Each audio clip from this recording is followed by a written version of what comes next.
Só tu és santo, só tu és santo, Senhor.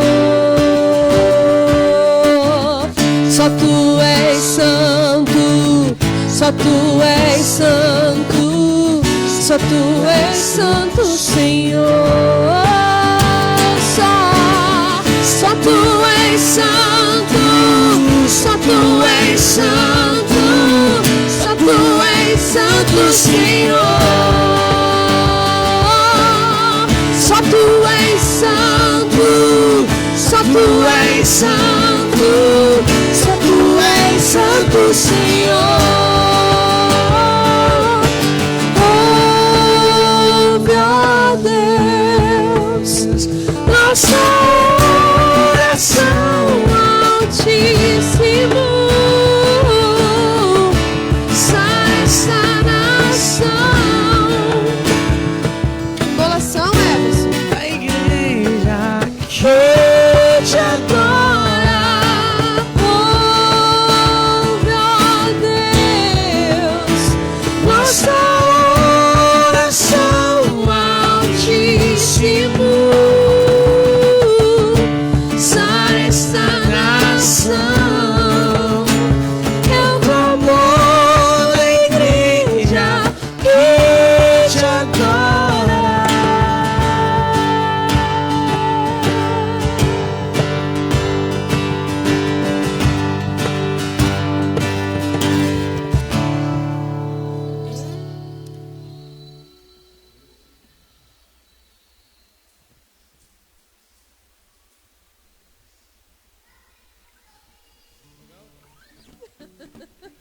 Pegou meu pililito. Ian, Ian.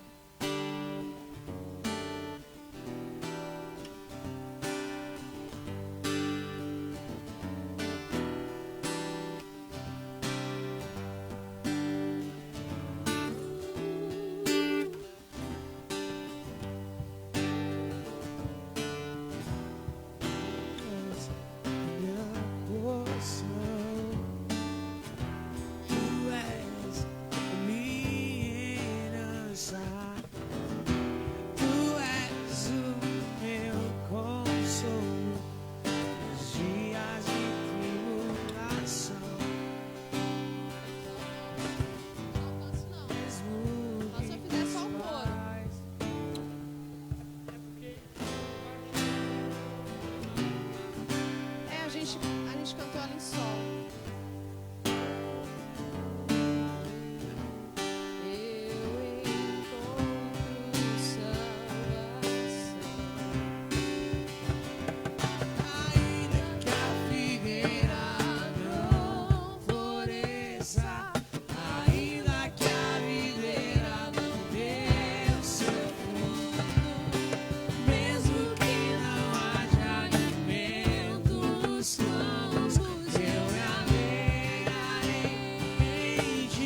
mais som.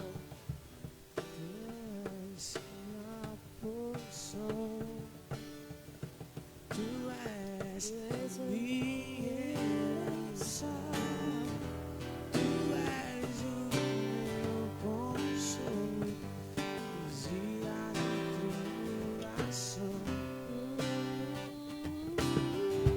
Mesmo que os meus pais me deixem, mesmo que amigos me traiam, sei que teus braços eu encontro salvação. Ainda que a figueira não floresça, ainda que a videira não dê o seu fruto, mesmo que não haja alimento nos campos, eu me alegrarei em ti. Ainda que a figueira não floresça, ainda que a videira não dê o seu fruto, mesmo que não haja alimento nos campos, eu me alegrarei em ti. Aleluia. Glória ao Senhor. Tudo é seu, Senhor. Glória ao teu nome. Queremos dar início a esse culto, engrandecendo ao nome do Senhor. Quero ler com os irmãos os Salmos do número 24. Aleluia. O Senhor é bondoso e tem nos dado um domingo feliz em sua presença, com saúde. E Ele nos alerta, enquanto Ele está aqui, busque-o. Vamos buscar ao Senhor enquanto Ele está perto. O Salmo 24, ele diz: do Senhor é a terra e tudo que nela existe, o mundo e os que nele vivem, pois foi Ele quem fundou-a sobre os mares e firmou-a sobre as águas. Quem poderá subir o monte do Senhor? Quem poderá entrar no seu santo lugar? Aquele que tem mãos limpas e o coração puro, e não recorre aos ídolos e nem jura por deuses falsos. Ele receberá bênçãos do Senhor, e Deus, o seu Salvador, lhe fará justiça. São assim aqueles que o buscam, que buscam a tua face, ó Deus de Jacó. Amém. Vamos orar ao Senhor. Senhor, te engrandecemos o nome sobre todo nome, nome que está acima de todos os nomes. Rei soberano sobre toda a terra é o Senhor Jesus. Exalta o seu nome, exaltamos o seu nome, Senhor, e te agradecemos pelo dia de hoje. Te agradecemos pela tua bondade sobre nós. Te agradecemos pelo perdão dos nossos pecados. Te agradecemos, pois o teu Espírito Santo tem nos convencido dos nossos pecados e tem trazido confissão e arrependimento ao nosso coração. Nessa hora nós confessamos, precisamos de ti, Senhor. Nos rendemos a ti, Senhor, e clamamos a ti, Senhor. Venha sobre nós, perdoando os nossos pecados, lavando-nos com teu sangue precioso, restaurando essa terra, edificando em nós uma casa para a tua habitação. Te exaltamos, Senhor. Não há outro a quem devemos recorrer, não há outro, Senhor. Sabemos que somos todos os dias seduzidos por Baal. Ele tem nos oferecido dinheiro em troca de toda a nossa atenção e todo o nosso tempo, toda a nossa energia, mas dizemos não. Nós estamos servindo ao Deus da vida, ao Senhor que nos dá saúde, ao Senhor que nos dá paz, ao Senhor que nos trouxe salvação. E o nosso tempo precisa ser especial do Senhor em tantos momentos, e precisamos seguir os seus mandamentos. Ajuda-nos, Senhor, a continuar a caminhada cristã, pois os dias são maus, os dias são terríveis, Senhor.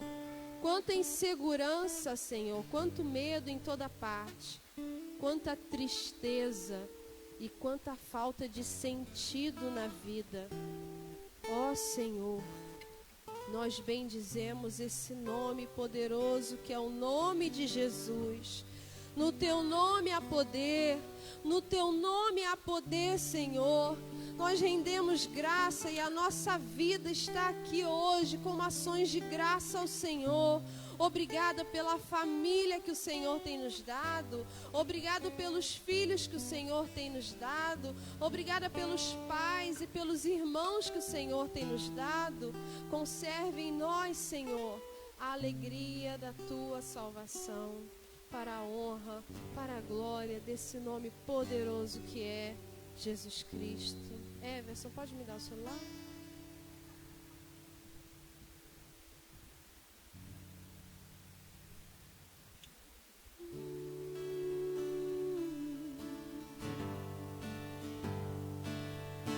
Aleluia.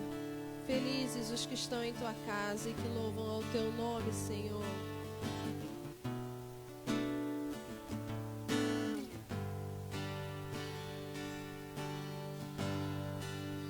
Bem-aventurado é o que está firmado em Tua casa, aqueles que Te louvam, cujo coração está no nosso Deus.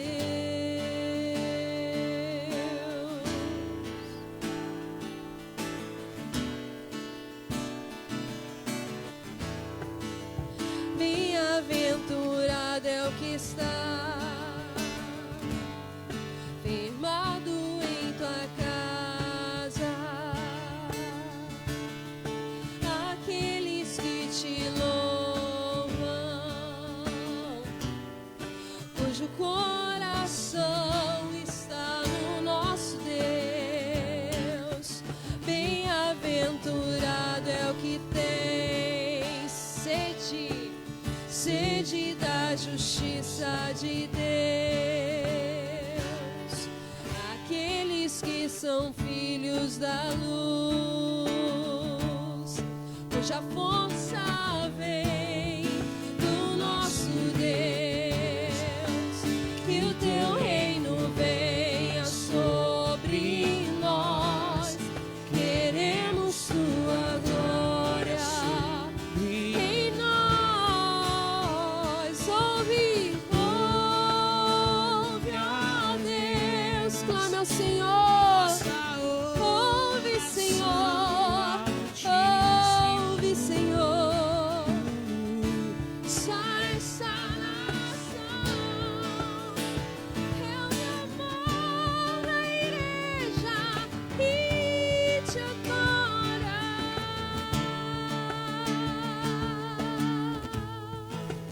Oh, oh, oh. Bem-aventurado é o que tem sede da justiça de Deus, aqueles que são filhos da luz, cuja força vem do nosso Deus. Que o Teu reino venha sobre nós, queremos Tua glória em nós. Ouve, ó Deus, nossa oração, Altíssimo. Sara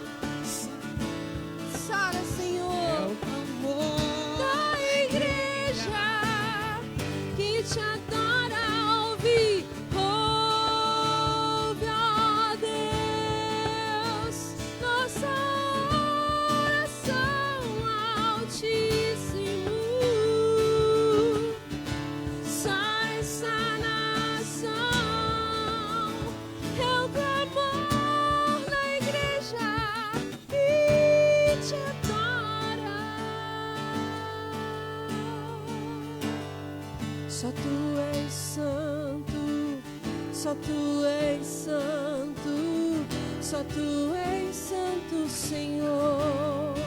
Vamos dizer a Ele: só tu és santo, só tu és santo, só tu és santo, Senhor. Oh, só tu és santo, só tu és santo, só tu és santo, Senhor. Diga ao Senhor, Ele é. Só tu és santo, só tu és santo, só tu és santo, Senhor. Oh, ó Deus, nossa oração altíssimo. Sara esta nação, eu clamor da igreja que te adora. Ouve, ó Deus, nossa oração altíssimo. Sara essa nação, é o clamor da igreja que te adora, que te adora.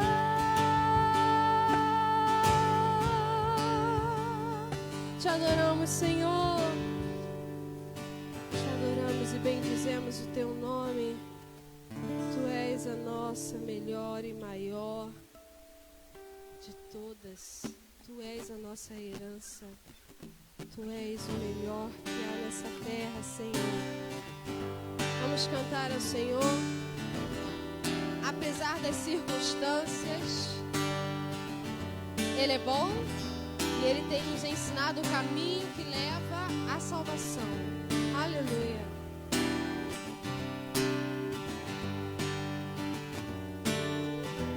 Tu és minha porção, tu és minha herança, tu és o meu socorro nos dias de tribulação. Mesmo que os meus pais me deixem, mesmo que amigos me traiam, eu sei que em seus braços eu encontro salvação. Ainda que a figueira não floresça, ainda que a videira não dê o seu fruto, mesmo que não haja alimento nos campos, eu me alegrarei em ti.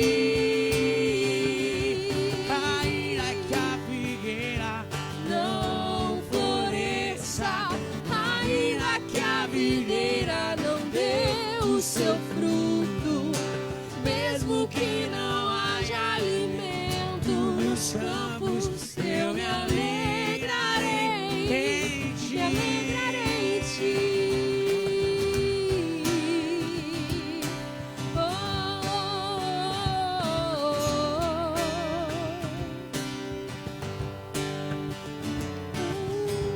Tu és minha porção, tu és a minha herança, tu és o meu socorro nos dias de tribulação.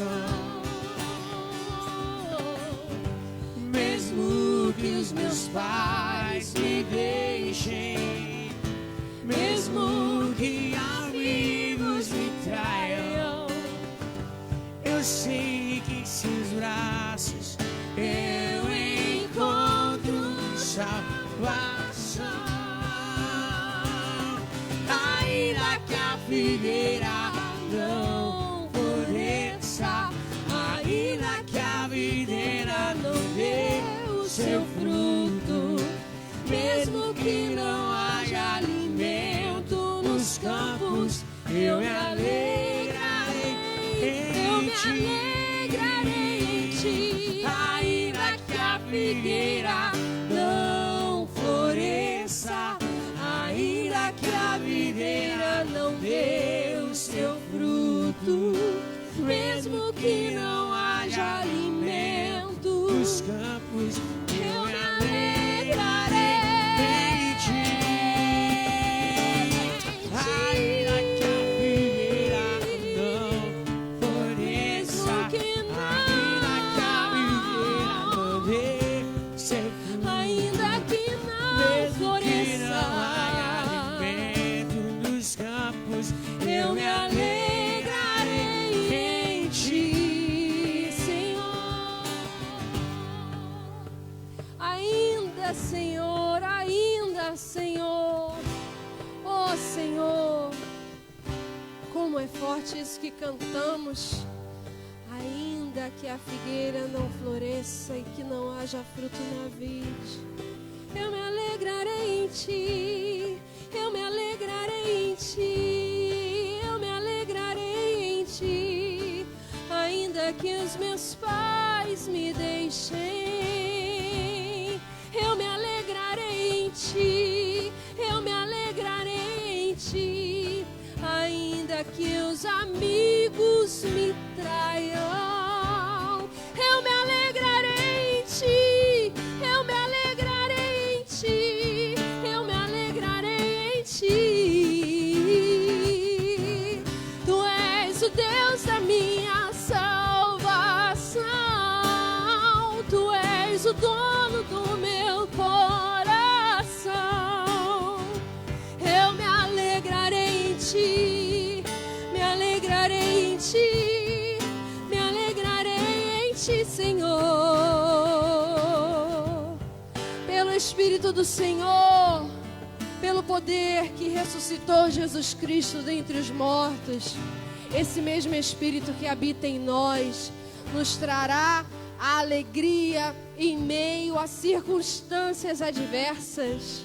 Esse mesmo Espírito, poder de Deus, poder de Deus, poder de Deus em nós, poder de Deus em nós. Porque olham e olham para nossa casa e para nossa situação e fazem desdém, mas dentro de nós existe uma alegria que não morre. Ainda que tudo pareça estar ruim, ainda que os amigos digam não, que os pais nos desprezem, existe uma alegria dentro de nós que sempre nos trará consolo, conforto e direção. Nos alegraremos em ti, Senhor, para todo sempre. Amém. Amém.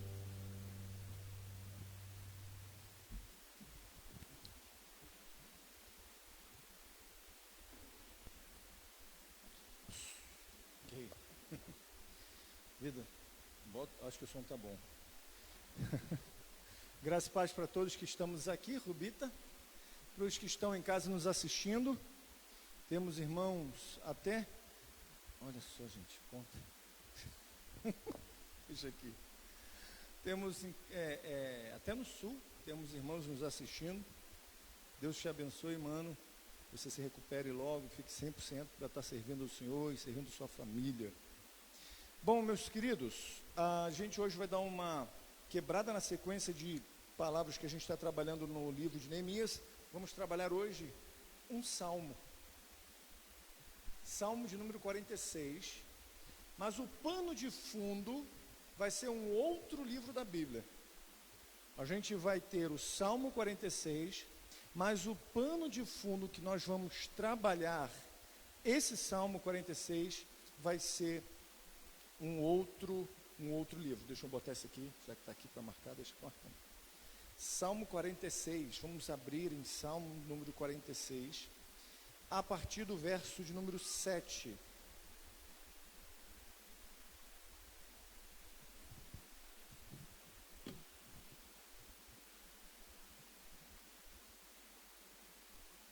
Salmo 46. verso de número 7.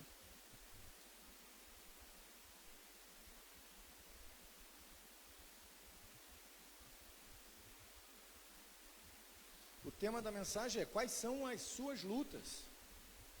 Alguém tem luta aqui? Alguém tem dilemas, guerras, batalhas? O tema é: quais são as suas lutas? Salmo número 46, verso de número 7 diz assim: o Senhor dos exércitos está conosco. O Deus de Jacó é a nossa torre segura. Venham, vejam as obras do Senhor, seus feitos estarrecedores na terra. Ele dá fim às guerras até os confins da terra. Quebra o arco e despedaça a lança. Destrói os escudos com fogo. Parem de lutar. Saibam que eu sou Deus. Serei exaltado entre as nações, serei exaltado na terra. O Senhor dos exércitos está comigo, o Deus de Jacó é a nossa torre segura. Essa é a palavra do Senhor. Oremos. Pai, nós bendizemos o teu santo nome. Louvado seja o Senhor, engrandecido seja o Senhor, porque o Senhor tem trabalhado em nossa vida. O Senhor tem trabalhado em nossa vida de maneiras que a gente ainda não compreende, mas lá na frente compreendemos profundamente o seu agir. Que nessa hora a palavra do Senhor entre no nosso coração e que o que eu estudei, o que eu li, as minhas anotações, o Senhor venha ir além. O Senhor venha falar aos nossos corações aquilo que o Senhor deseja e eu não sou capaz de, em meus estudos, preparar. Traga-nos, Senhor, a sua vontade. Ó Espírito Santo, conduz-nos, a fim de que seja glorificado o nome do Pai. Em nome de Jesus. Amém. Queridos, esse salmo é interessantíssimo porque ele vai estar ditado como um dos salmos de cântico da saída do Egito. Quando eles saem, passando por todo aquele turbilhão de acontecimentos, e eles fazem um cântico desse belo. É um cântico de luta, é um cântico de guerra, é um cântico em que a gente expressa nos momentos de angústia, nos momentos de dificuldade. Porque nos momentos de angústia, nos momentos de dificuldade, a gente não fica cantando angústia, a gente não fica cantando dificuldade, mas a gente canta aquele que vence a angústia, a gente canta aquele que é capaz de vencer as dificuldades, a gente canta aquele que é digno e que consegue combater e destruir os nossos pequenos conflitos diante dele, que para a gente é enorme. Todo mundo tem angústia, seja pequena ou seja grande. Na verdade, nós somos angústia. Nós somos angústia. E é bom que sejamos angústia, porque o que tem angústia por algo, ou por alguém. E se toda essa angústia for saciada aqui, a gente não vai ter anseio e desejo por além. A gente não vai ter desejo por Deus, por sua vinda, pela vida eterna, porque estaremos saciados aqui com o que temos, com o que desejamos, com o que ambicionamos. Então, guerras fazem parte da nossa vida. Existem aquelas guerras que são de dentro da gente, as nossas angústias, mas existem as guerras que vêm de fora. O inimigo da nossa alma, que vem dizendo que a gente não vai conseguir, que a gente vai ser fracassado, que a gente não vai conseguir caminhar naquela caminhada, empreender naquele empreendimento, seguir a Deus na caminhada, que a gente não vai conseguir ver os planos e suas promessas que Ele nos promete cumprindo. O inimigo da nossa alma vai ficar dia e noite nos rodeando, espreitando um tempo oportuno para nos atacar. Não é essa a menção do apóstolo quando diz que o nosso inimigo, o diabo, ele está ao nosso derredor como um leão? E aí justamente a gente acha que isso é uma expressão de desdém, de tratar o inimigo da nossa alma como um ser desqualificado. E a gente ainda fala, não, porque ele ruge como leão, mas ele não é o leão, porque o leão é Jesus, é o leão da tribo de Judá. Mas a alegoria, a alegoria ali, a analogia ali não é nesse sentido. É no sentido de que assim como o animal está à espreita da sua caça e cuidadosamente ele vai, né, Animal Planet, você assiste aqueles momentos, os leões do deserto, os leões da savana, e aí você vê que ele vai, e o animal não está, deu mole, o animal deu mole, o bichinho corre, e vapo. O inimigo é assim, ele sempre estará de trás de uma moita, sorrateiramente, esperando o momento em que a gente vacile na fé. E aí ele vem com todas as suas garras e unhas e dentes para nos tragar. Então a gente já tem as nossas guerras interiores, quando a gente acorda, e às vezes os nossos hormônios estão estranhos, e às vezes as nossas proteínas estão desreguladas, alguma coisa no nosso metabolismo não está legal, que afeta o nosso emocional, e vice-versa, e a gente acorda achando que hoje o dia vai ser o pior do dia. Não dormi bem, já tive um sonho ruim, o negócio está assim, o negócio vai ser tenso. E a gente já tem as guerras interiores, a gente tem as guerras exteriores, e para melhorar esse pacote, ainda existem pessoas que são instrumentos do inimigo para guerrear contra as nossas vidas. Quando precisamos mais de paz, mais essas pessoas insurgem para tentar nos impedir ou parar.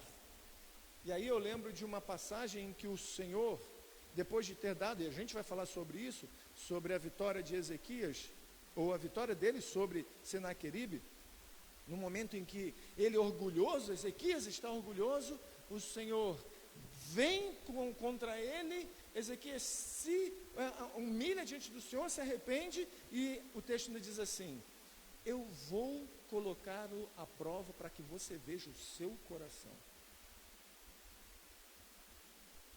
E quando Deus é um inimigo?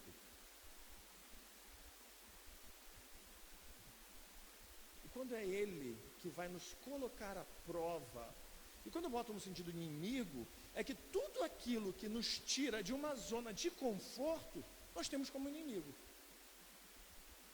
A gente não tem ninguém que nos tire da zona de conforto como amigo. Ah, poxa, eu estava sentado assistindo hoje Fórmula 1 e fulano tal me ligou para eu ir lá ajudar.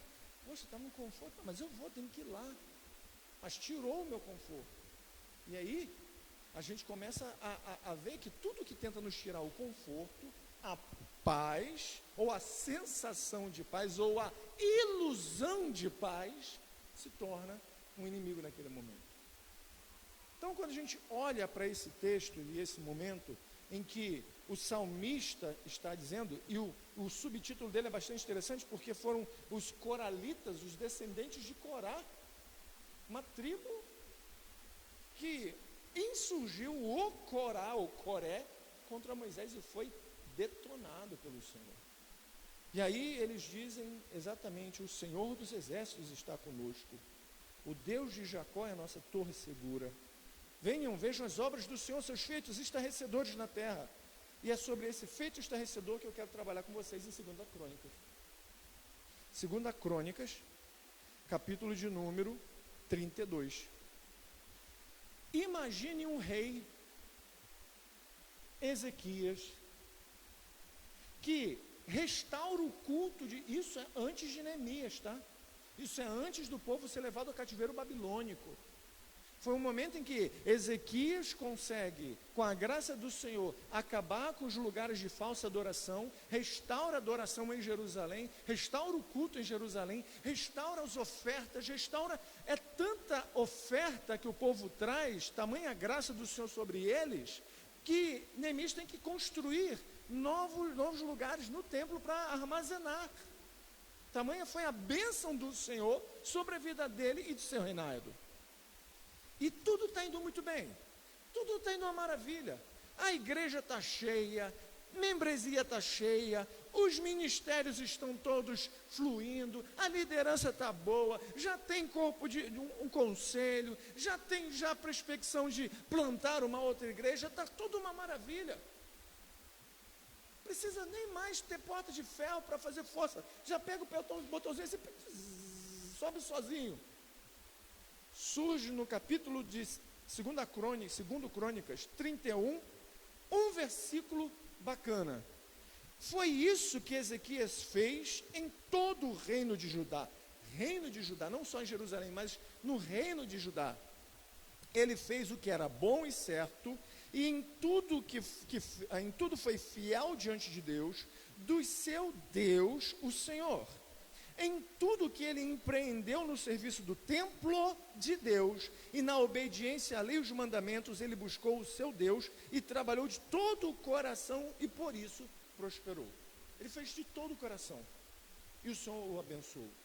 Eu acredito até o inverso, porque o Senhor o abençoou, ele fez de todo o coração e o Senhor continua abençoando. Aí surge o versículo crucial.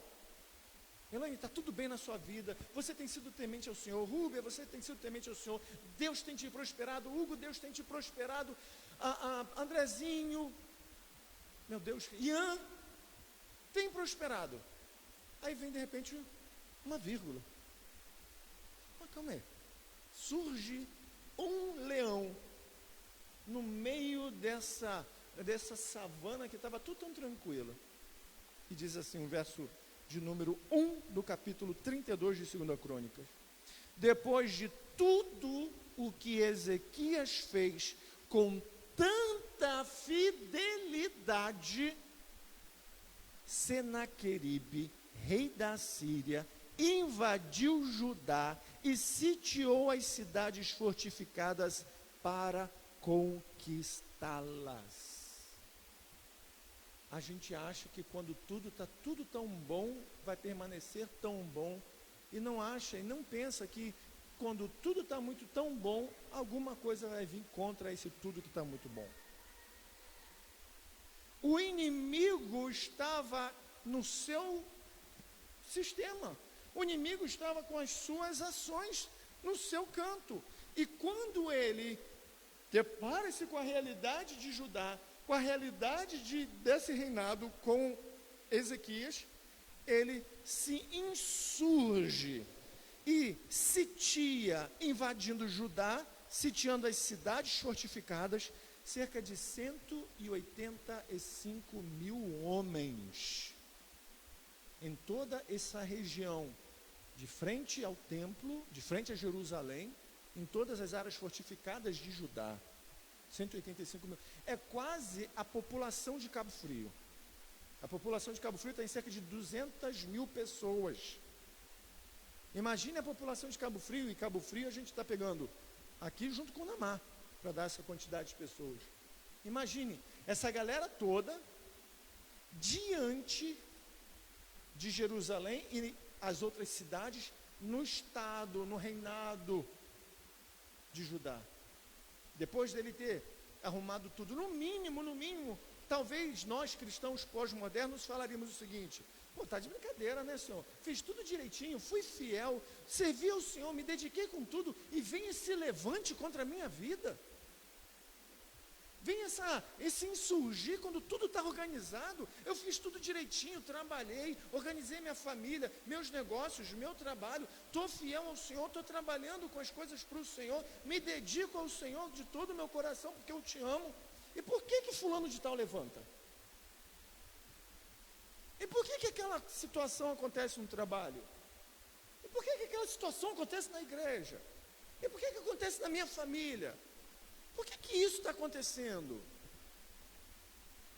Não bastasse isso, o texto ainda vai dizer: quando Ezequias viu que Senaqueribe pretendia guerrear contra Jerusalém, consultou os seus oficiais, os comandantes dos exércitos, e ele vai conversando com a galera.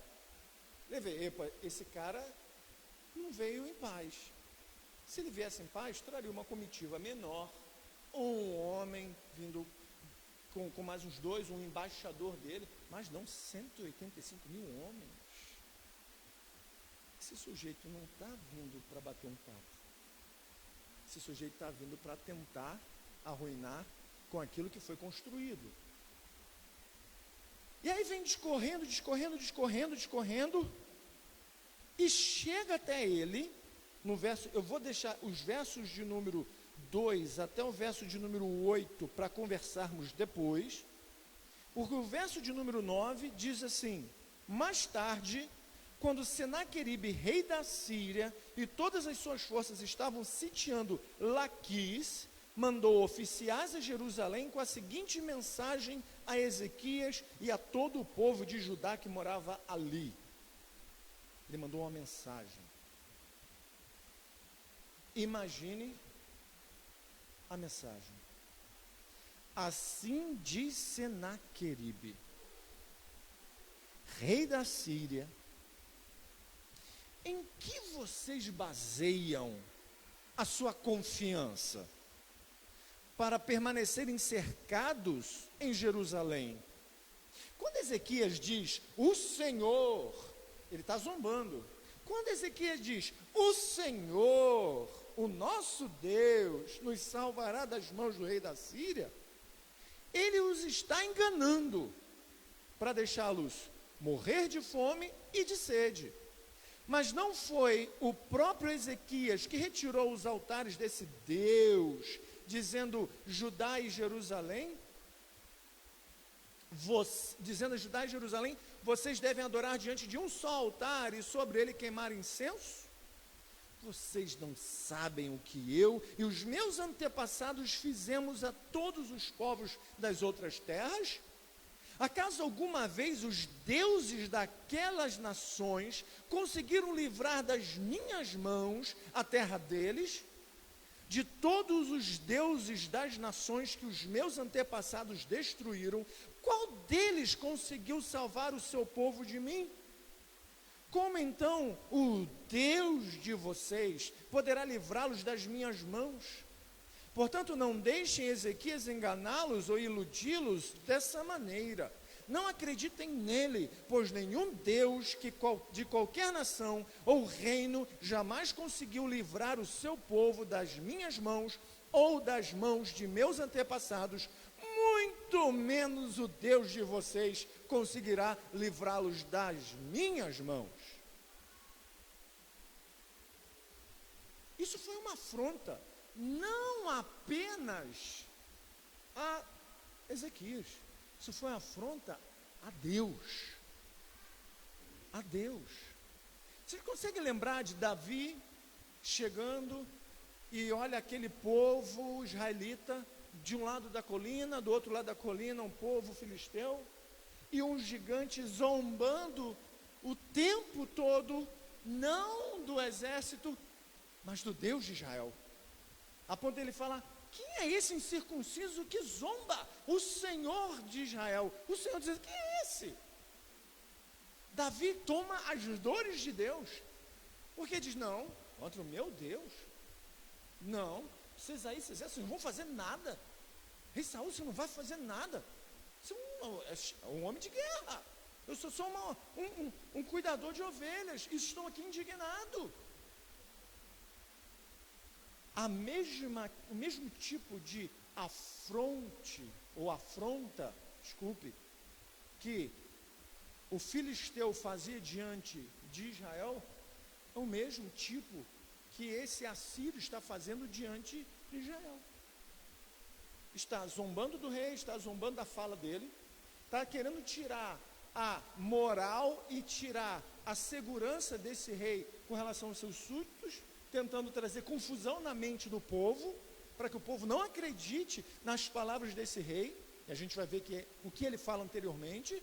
Está dizendo que o Deus desse povo não serve para nada, a fim de que apague da memória deles a lembrança de, calma aí, antes de você falar isso, eu sei que o meu Senhor livrou-nos da mão dos egípcios, o meu Senhor nos fez entrar com pé seco na terra de Canaã, o Senhor fez tudo isso.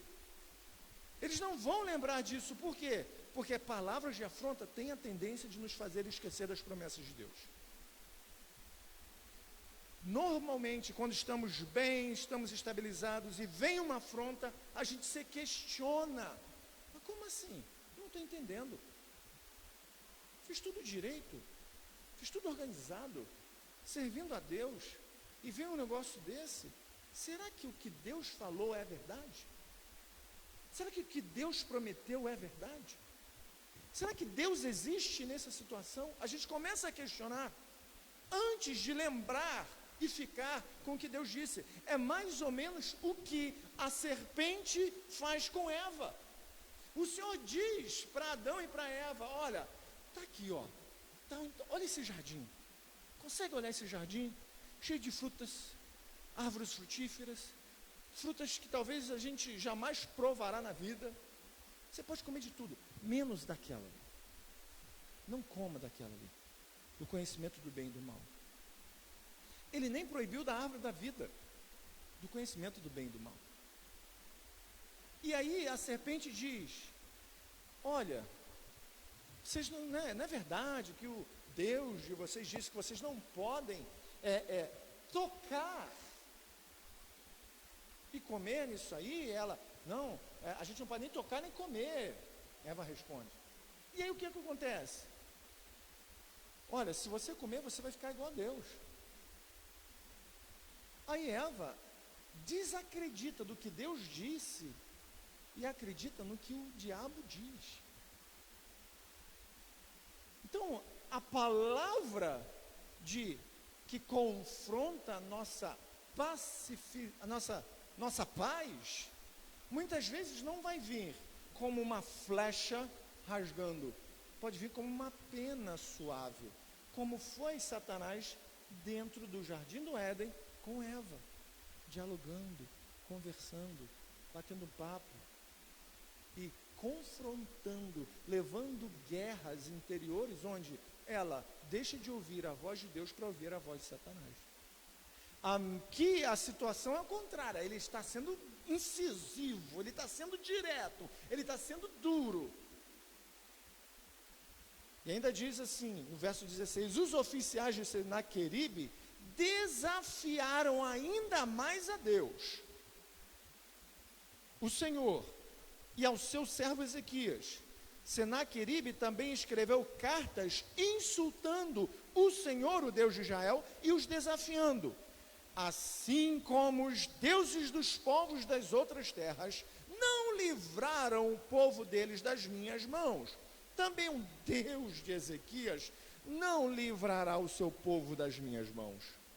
Então os oficiais gritaram um assírio, que não é hebreu, não falava o hebraico, está agora falando na língua deles o seguinte, verso de número 18: então os oficiais gritaram na língua dos judeus ao povo de Jerusalém que estava sobre o muro para assustá-lo e amedrontá-lo com o intuito de conquistarem a cidade.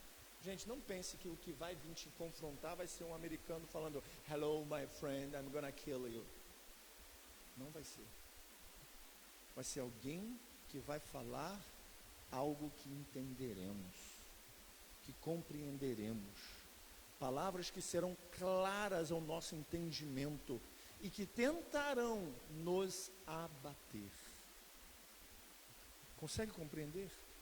Não vai ser alguém de longe, de uma língua estranha. Vai ser o inimigo usando pessoas de perto para nos abater.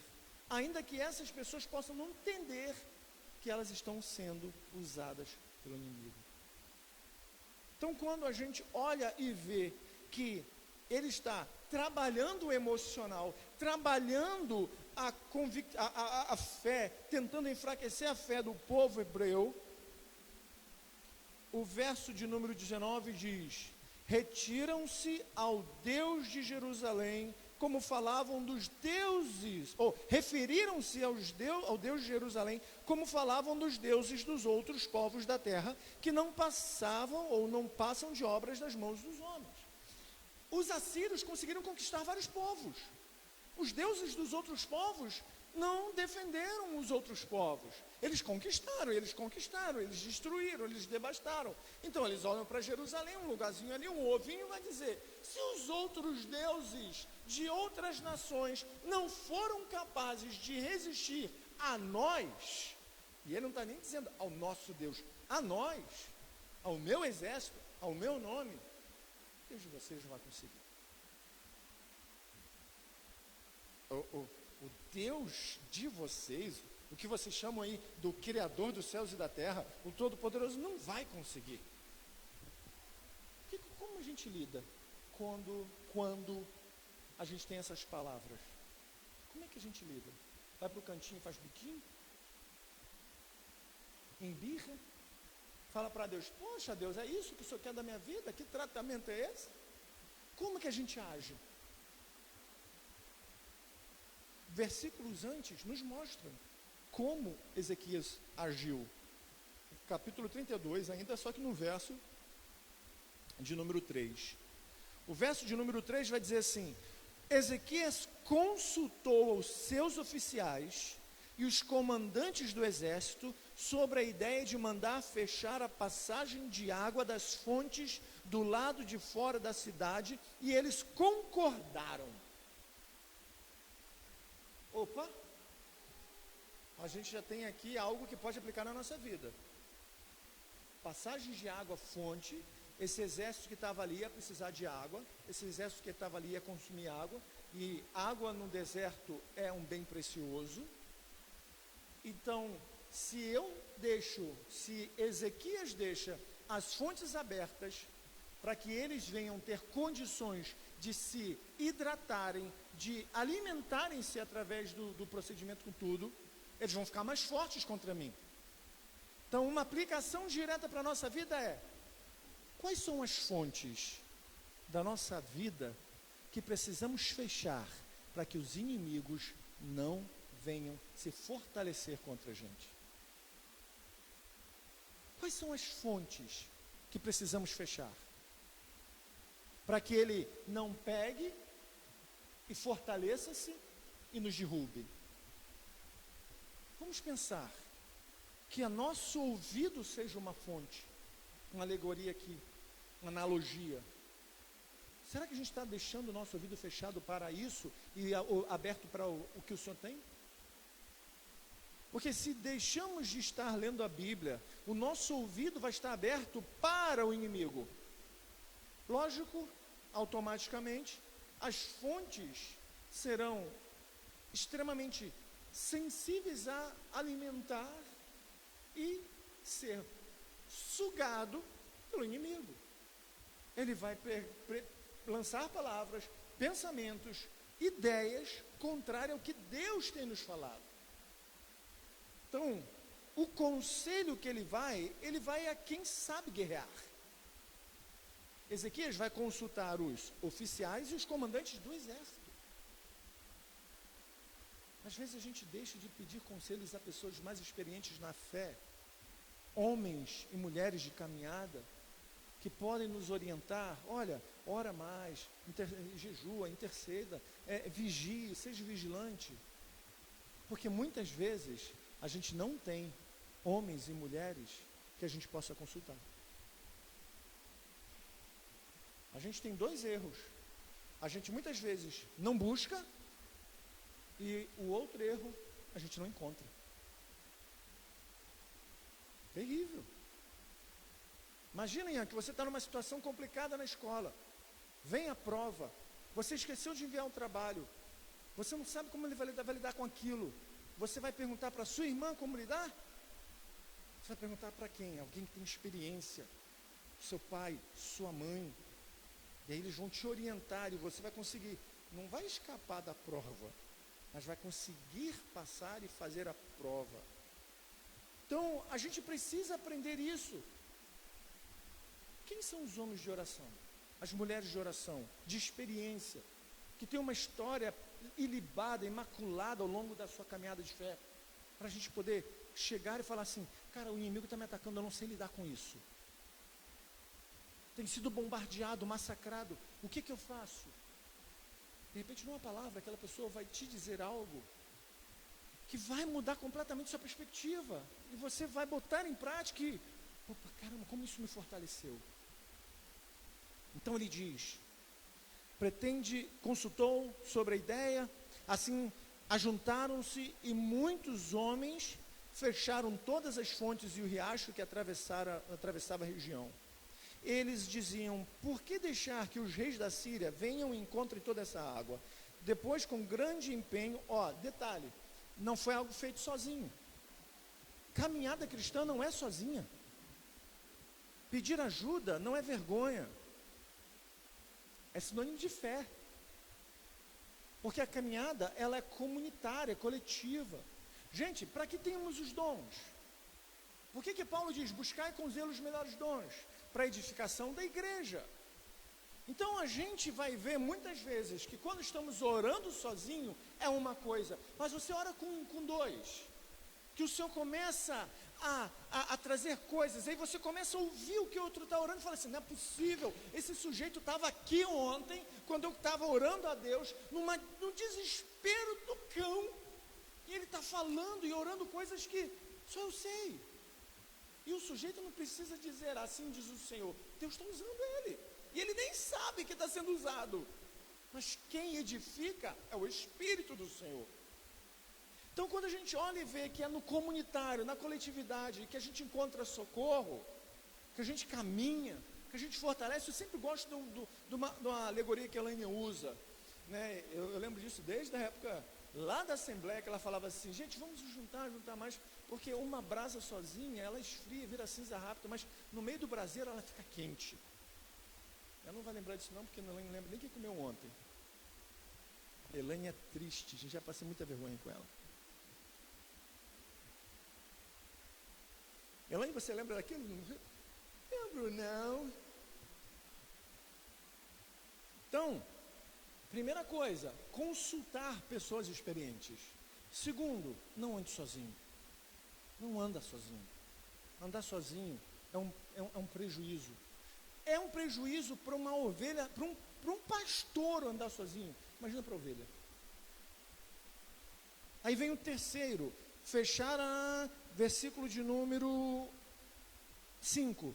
Depois, com grande empenho, reparou todos os trechos quebrados do muro e construiu torres sobre ele.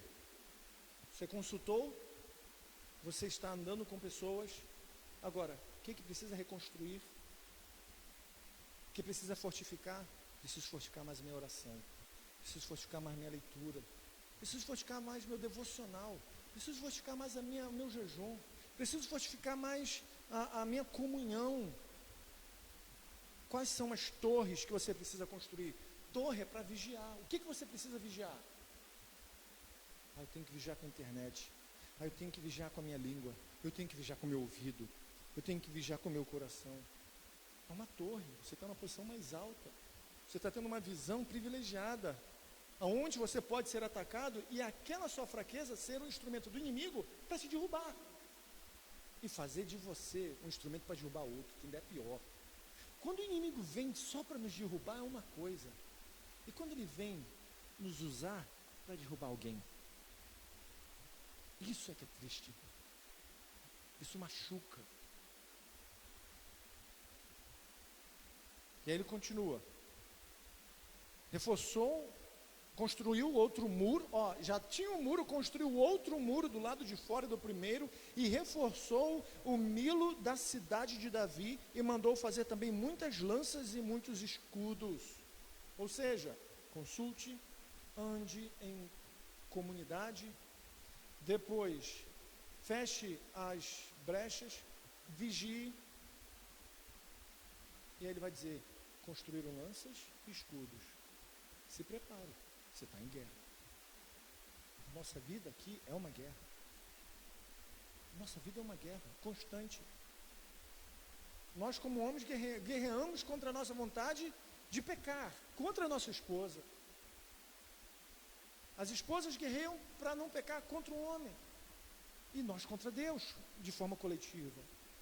Então a gente está em guerra constante. E aí ele diz, no verso 6, nomeou sobre o povo oficiais militares e reuniu na praça, junto com a força da cidade, animando-os com estas palavras. Olha a palavra que ele disse. Agora vamos juntar os nossos caquinhos. E ele diz assim: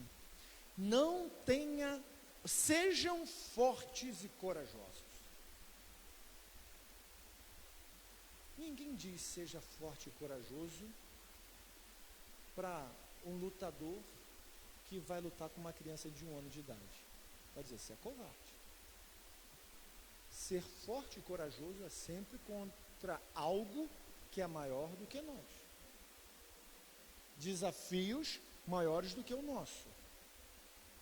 Enfrentamentos imensos. Seja forte e corajoso, não tenha medo nem desanime por causa do rei da Síria. Eu acho interessante, ele vai dizer, seja forte, corajoso, não tenha medo e não desanima.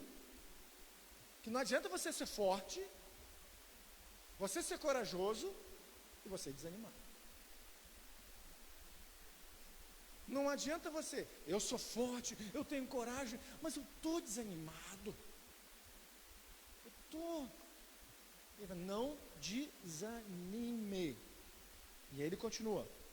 Por causa do rei da Síria e do seu enorme exército, pois conosco está um poder maior do que o que está com ele.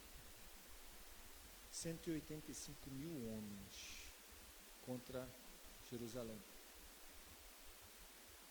E ele diz que um poder está com eles, o poder é maior do que esse exército enorme. E ele continua, com ele está somente o poder humano, mas conosco está o Senhor, o nosso Deus, para nos ajudar e para travar as nossas batalhas. E diz que o povo ganhou confiança com o que Ezequias, rei de Judá, havia dito. Aí depois disso que vem Senaqueribe. O povo já estava com ânimo, com segurança. Não, a gente está com alguém forte do nosso lado. E aí o inimigo, é nessa hora que a gente está forte, confiante, que vem o inimigo para nos derrubar. Essa passagem de 2 Crônicas 32, ela vai ter também em 2 Reis, capítulo 18, versículo 13, e Isaías, capítulo 36. Se vocês não sabem, Isaías passou por uns 4 reis. Ezequias é um deles. Ezequias vai juntar com Isaías e Ezequias vai orar a Deus. Senhor, o inimigo está à porta. Eu já pedi o conselho, eu já fiz a minha parte. Eu já tive a minha responsabilidade pessoal. Agora, eu estou aqui orando, eu não sei mais o que eu vou fazer. Eu sei que eu preciso clamar ao Senhor. Eu clamo ao Senhor, Deus dos exércitos, Senhor que nos livra com toda a força. E aí o que acontece? Ele fez a oração. Um tempo depois, vem Isaías e diz, o Senhor assim te diz, eu escutei a sua oração, entregarei Senaqueribe, destruirei o exército. E aí o que acontece nesse capítulo de número 32, versículo de número 20? Por tudo isso, o rei Ezequias e o profeta Isaías, filho de Amós, clamaram em oração aos céus, e o Senhor enviou o anjo que matou todos os homens de combate e todos os líderes e oficiais no acampamento do rei assírio. Ele preparou as lanças, ele preparou os escudos, eles fecharam tudo, eles prepararam, eles se fecharam, eles fizeram o que tinham que fazer. Mas não foi isso que venceu a guerra.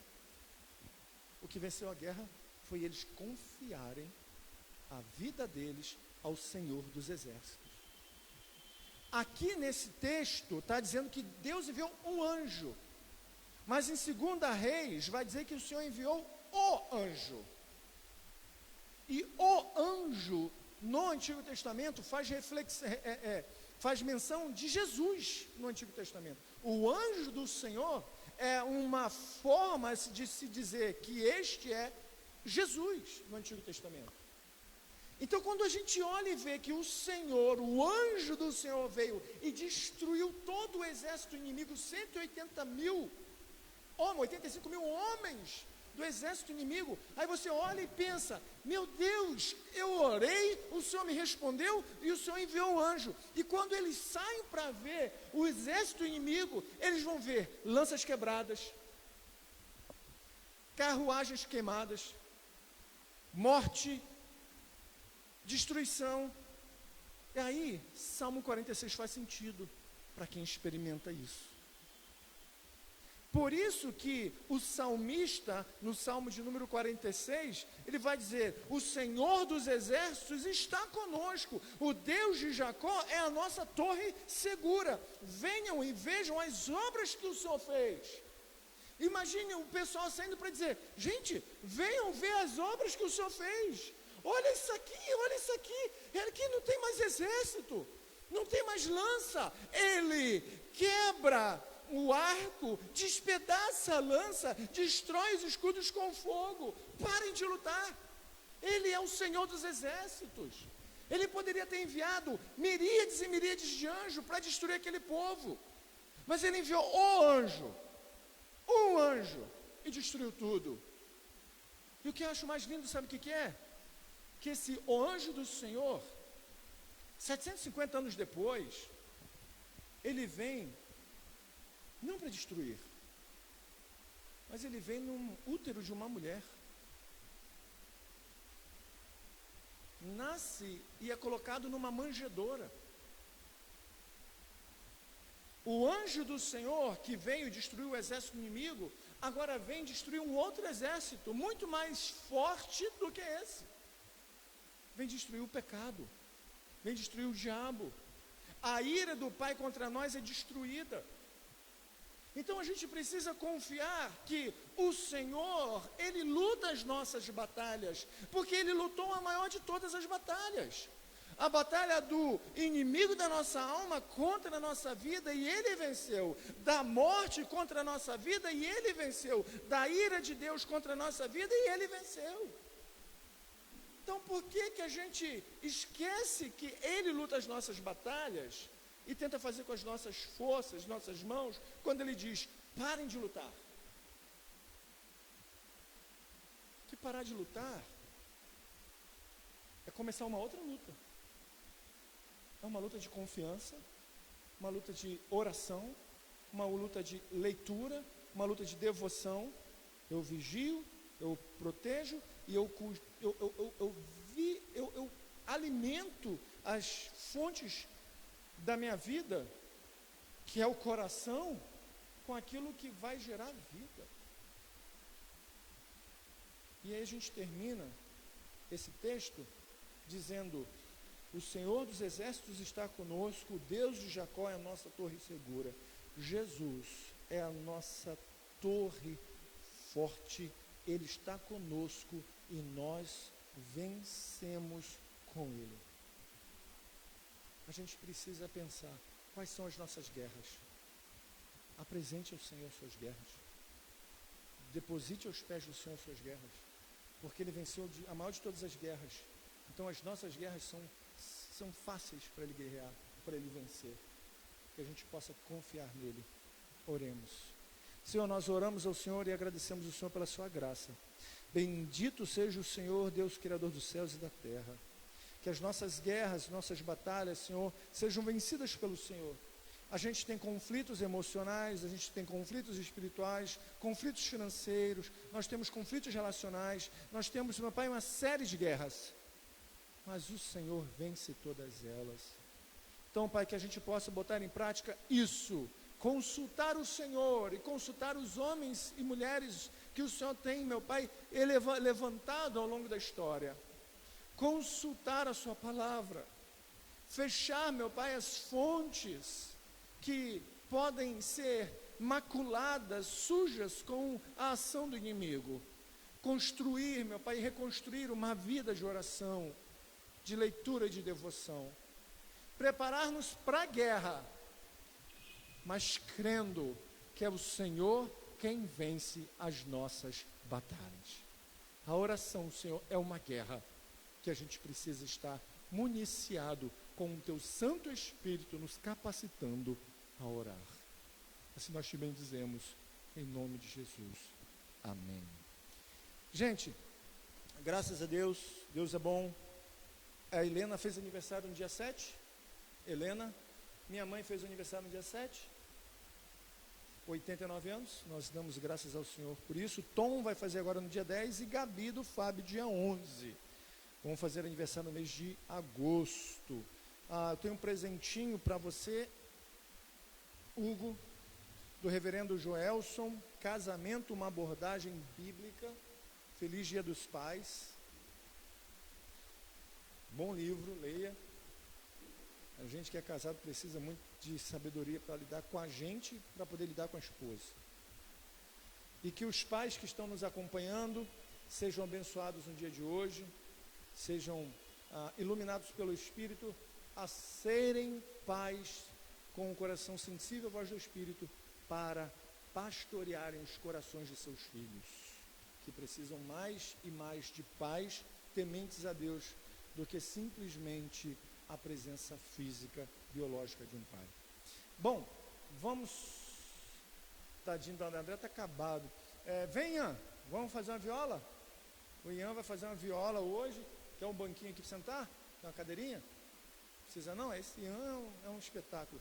Vamos ofertar ao Senhor, você que está aí em casa, que quiser investir no nosso ministério, no Ministério Comunidade Cristã Redentor, você pode entrar em contato, inbox, que eu passo a conta para vocês, e vocês podem fazer a oferta, tá bom?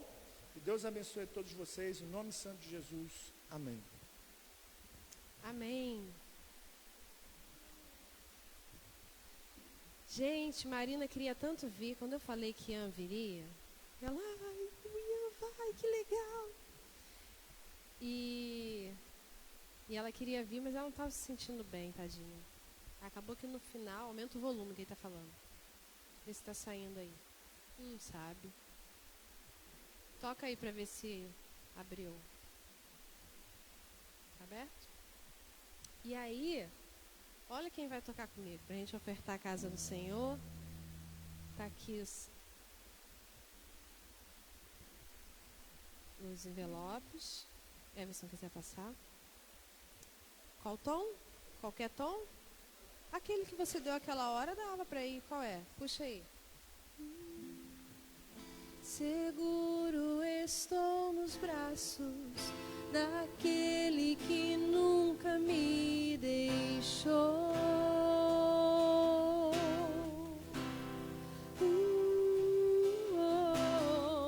Seu amor perfeito sempre esteve repousado em mim. Everson. E se eu passar pelo vale, já acharei conforto em teu amor, pois eu sei que és aquele que me guarda, me guarda.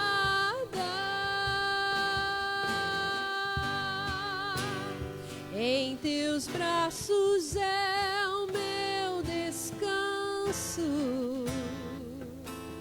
Em teus braços é o meu descanso. Em teus braços é o meu descanso, Senhor. Em teus braços é o meu descanso. Seguro estou nos braços daquele que nunca me deixou.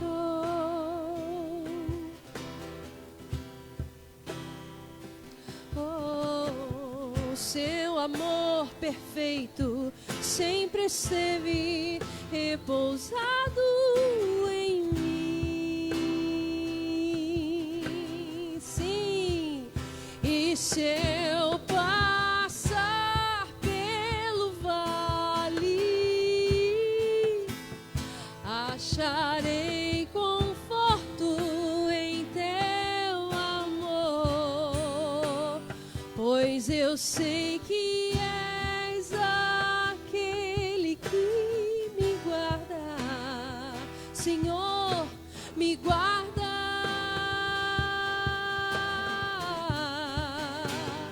Em teus braços é o meu descanso. Vamos cantar ao Senhor. Em teus braços é o meu descanso, Senhor. Em teus braços é o meu descanso, Senhor. Em teus braços é o meu descanso. Amém, Everson. Glória a Deus. Ele quer fazer tudo.